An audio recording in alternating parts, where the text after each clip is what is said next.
Сәлеметсіңдер ме балалар? Математика сабағын бастайық. Бүгінгі сабақтың тақырыбы бөлшектер, бөлшектерді салыстыру. Бүгін сен сабақта алымдары бірдей немесе бөлімдері бірдей жай бөлшектерді салыстыруды үйренесің.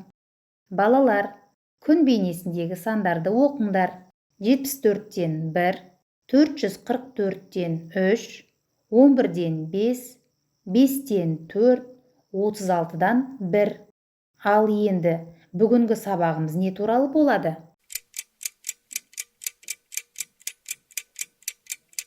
Иә, дұрыс айтасыңдар. Бөлшек сандарына қатысты болады. Бөлшек туралы не білесіңдер?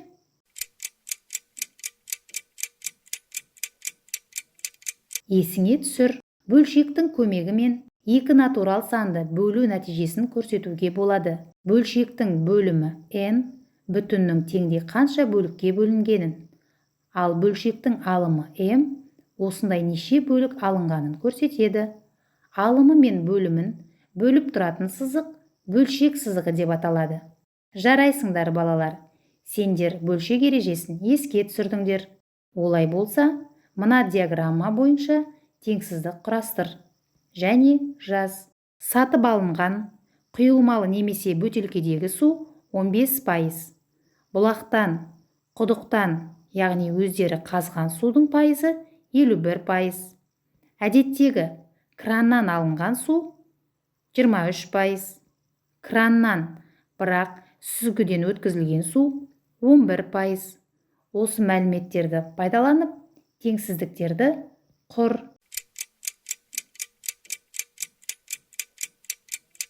Теңсіздіктерді бірге оқиық. 23 саны кіші 51 санынан. 51 саны артық 11 санынан. 11 саны кіші 15 санынан. 23 саны артық 15 санынан. 23 саны артық 11 санынан. 51 саны артық 15 санынан. Жарайсыңдар балалар, өте дұрыс орындадыңдар. Ал енді жаңа тақырып бөлшектерді салыстыру ұғымымен танысамыз. Мына фигура неше бөлікке бөлінген?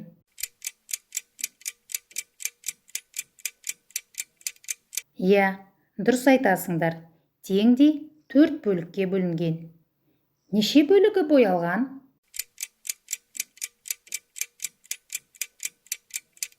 Иә, дұрыс айтасыңдар. 4-тен 1, 4-тен 2, 4-тен 3 бөліктері боялған. Сан сәулесіне қара. Қайсысы үлкен? Салыстыр.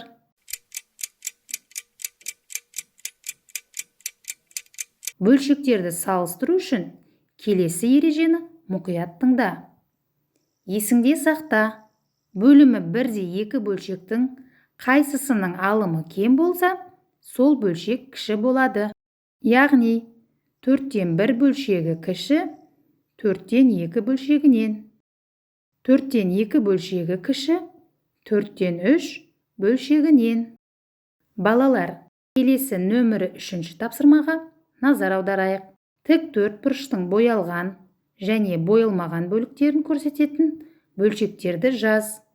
Теңсіздік құр.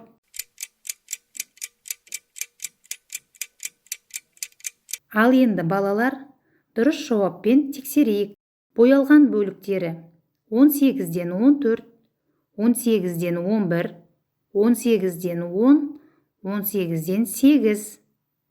Боялмаған бөліктері 18-ден 4, 18-ден 7, 18-ден 8, 18-ден 10. Бөлшектердің бөлімдері қандай?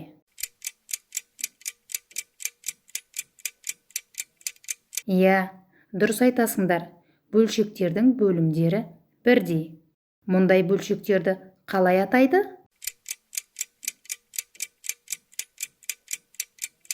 Бөлімі бірдей бөлшектер деп атайды. Өте дұрыс айттыңдар. Бөлімі бірдей бөлшектерді қалай салыстырады? Есіңде сақта. Алымдары бірдей екі бөлшектің қайсысының бөлімі үлкен болса, сол бөлшек кіші болады. Олай болса, ережеге сәйкес бөлшектерді салыстыр. Бәрекелді балалар, жарайсыңдар. Тапсырманы өте дұрыс орындадыңдар.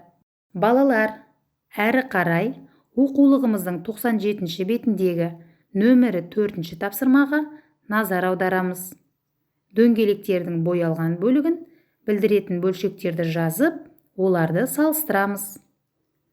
Дөңгелектердің 2-ден 1, 3-ден 1, 4-ден 1, 8-ден 1 бөліктері боялған.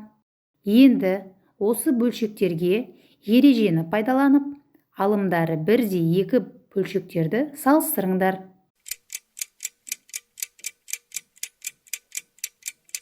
2-ден 1 бөлшегі артық 3-ден 1 бөлшегінен.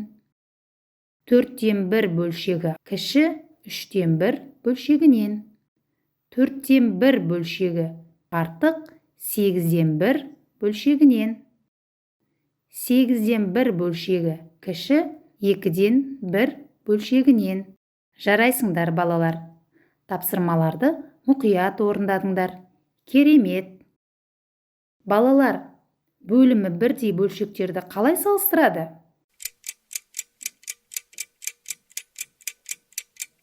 Иә, дұрыс айтасыңдар. Бөлімі бірдей екі бөлшектің қайсысының алымы кем болса, сол бөлшек кіші болады. Алымдары бірдей бөлшектерді ше?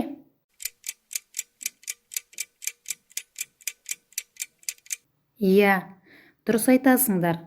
Алымдары бірдей екі бөлшектің қайсысының бөлімі үлкен болса, сол бөлшек кіші болады. Жарайсыңдар. Енді осы ережелерді пайдаланып, нөмірі 5-ші тапсырманы жемістерді жина ойын арқылы орындаймыз. Неғұрлым бөлшектерді дұрыс салыстырсаң, себетке жемістерді көп жинайсың.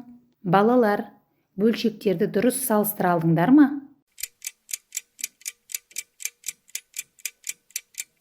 Тапсырманың дұрыс жауабымен тексеріңдер.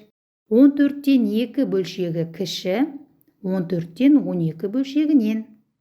12-ден 3 бөлшегі артық, 12-ден 2 бөлшегінен. 20-дан 13 бөлшегі артық, 20-дан 11 бөлшегінен. 6-дан 5 бөлшегі артық, 6-дан 2 бөлшегінен. 7-ден 4 бөлшегі артық, 7-ден 2 бөлшегінен. 20-дан 12 бөлшегі артық, 20-дан 11 бөлшегінен. 10-нан 3 бөлшегі кіші, 10-нан 7 бөлшегінен. 9-дан 2 бөлшегі кіші, 9-дан 5 бөлшегінен. 8-ден 2 бөлшегі кем, 4-тен 2 бөлшегінен. 12-ден 2 бөлшегі кіші, 12-ден 5 бөлшегінен. 8-ден 6 бөлшегі артық, 8-ден 2 бөлшегінен. 6-дан 5 бөлшегі артық, 6-дан 1 бөлшегінен. Бәрекелді, дұрыс орындадыңдар. Балалар, бөлшектерді салыстыруды түсіндіңдер. Енді сол бөлшектерді сан сәулесінде белгілеп үйреніңдер. Дәптерді қолдан. Дәптеріңе бірлік кесіндімен сәулесіз. Сан сәулесіне 5-тен 2, 5-тен 4 бөлшектерін белгіле, бөлшектерді салыстыр.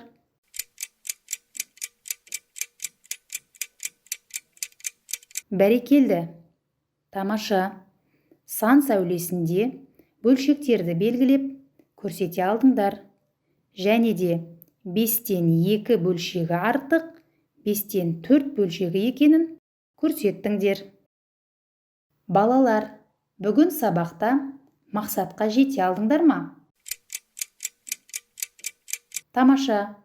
Бүгін сен сабақта алымдары бірдей немесе бөлімдері бірдей жай бөлшектерді салыстыра алсаң, ендеше өзіңді өзің бағала. Жақсы. Балалар, бүгінгі математика сабағымыз осымен аяқталды. Келесі кездескенше қош сау болыңдар.